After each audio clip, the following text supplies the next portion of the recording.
I want to start with this. Is that, and this happens in life when the moment is not nearly as big as the ripple effect of the moment. And it happens, you can forget something at the grocery store and you get home and it starts a 3-week fight with your wife. It's one thing to forget the apples, but the fight creates a lot more tension and chaos and can lead to far worse things than that moment of forgetting the apple. In sports, we saw it back in 2010 in the NBA playoffs when LeBron was in Cleveland for the first time and lost to the Celtics' Big Three. Okay, the loss was one thing. Oh, LeBron lost. Oh, that's terrible. But what it created was a massive ripple effect in the NBA. That loss created LeBron James going to Miami. That changed his legacy. It also changed the NBA into super team eras. That's why Kevin Durant eventually went to Golden State. Well, LeBron left his town, got a lot of heat initially, but won. That loss to the Celtics in 2010 by LeBron, the ripple effect of that loss was far greater than the loss. If the Boston Celtics beat Cleveland tonight, there is going to be potentially a major, major ripple effect in the league. It is understood right now, Lonzo Ball is a Laker. I mean, you can carve it in stone. But Tyronn Lue said yesterday, Boston has become almost impossible to scheme against now without Isaiah Thomas. Quote, Brad Stevens got them moving and cutting and playing with pace, and everybody's a threat. It's like we're preparing for a whole new team. Translation, they're better without Isaiah Thomas.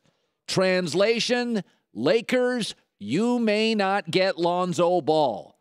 Think about what a Celtics win tonight. It doesn't matter if they win the series because they're not going to.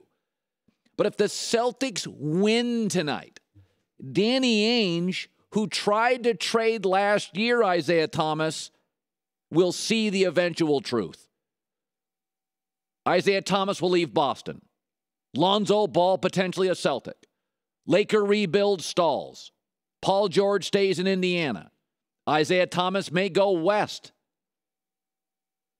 That's just the beginning of it. Listen, Boston got destroyed in the 6 quarters Isaiah Thomas played in this series. Fact. Game 1 lost by 13, down 41 at half game 2. He gets hurt. They've been better since.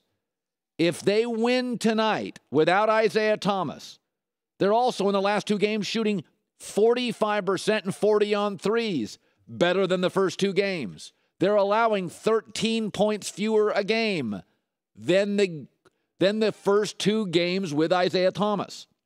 We know he's a defensive liability. He's under 5'10". In fact, some argue he's under 5'9". And we know he averages 29 a game, but he takes more shots than James Harden. He does not make people better. And so what this win by Boston tonight signifies is, we're pretty athletic. And when we share the ball, we can close the gap a little on Cleveland. Don't kid yourself. Cleveland had to shoot 71% in the second half to knock off Boston in Cleveland, with LeBron playing a monster fourth quarter. The games weren't competitive with Isaiah Thomas. So if Boston wins tonight, they're going to have won 2 of 3 without Isaiah, and Cleveland's going to have needed a 71% shooting second half to beat him in Cleveland. This is a real thing tonight. It's one of these ripple effect moments. So if you're a Laker fan, you do not want Boston winning. It is going to create a lot of doubt in the head of Danny Ainge, who reportedly, according to Jackie McMullen, considered moving Isaiah Thomas last year. Very, and I saw this story. Lonzo Ball refuses to work out for the Celtics. Let me tell you something. I don't care. I draft him. The Ball family has to figure something out. The idea of playing for the Lakers is greater today than playing for the Lakers, right? We've all had that before. Like, you have this idea of a vacation. You saw the pamphlet, you read the brochures, and then you go to the place on vacation, and it used to be good 15 years ago, but you're like, the idea of going here is not as good as going here. That happens a lot in life. I've been burned by that a million times.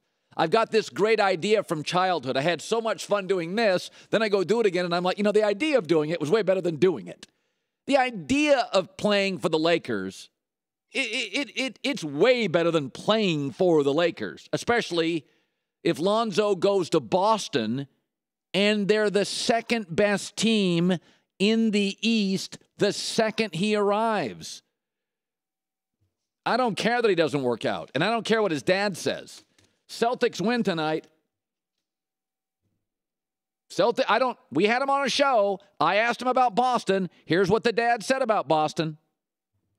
He's only going to the Lakers, so why should we work out for 40 different teams or 2 or 3 different teams? And you got a great opinion. That's good. I'm saying it's lined up for him to go to the Lakers. Boston's not going to take him on the fact that they have Isaiah. See, if Lonzo goes to Boston, he turns into a 2. They tried that at UCLA. When Aaron Holiday comes in the game, you can't play the 2. Yeah, but they won't keep Isaiah because they don't want to pay him $200 million. If LeVar sat on that couch today, I'd say, LeVar, they're better without Isaiah. But they don't want Isaiah. They want to pay your son $200 million in 5 years. They don't want to pay Isaiah Thomas $5.5, $200 million now. So I think tonight's game is huge. And I think if I was Boston, I don't give a rip if Lonzo Ball doesn't work out for me. I don't care. Because they are better when they pass the ball. And this is the best passing college guard in a decade that can actually play. There he is.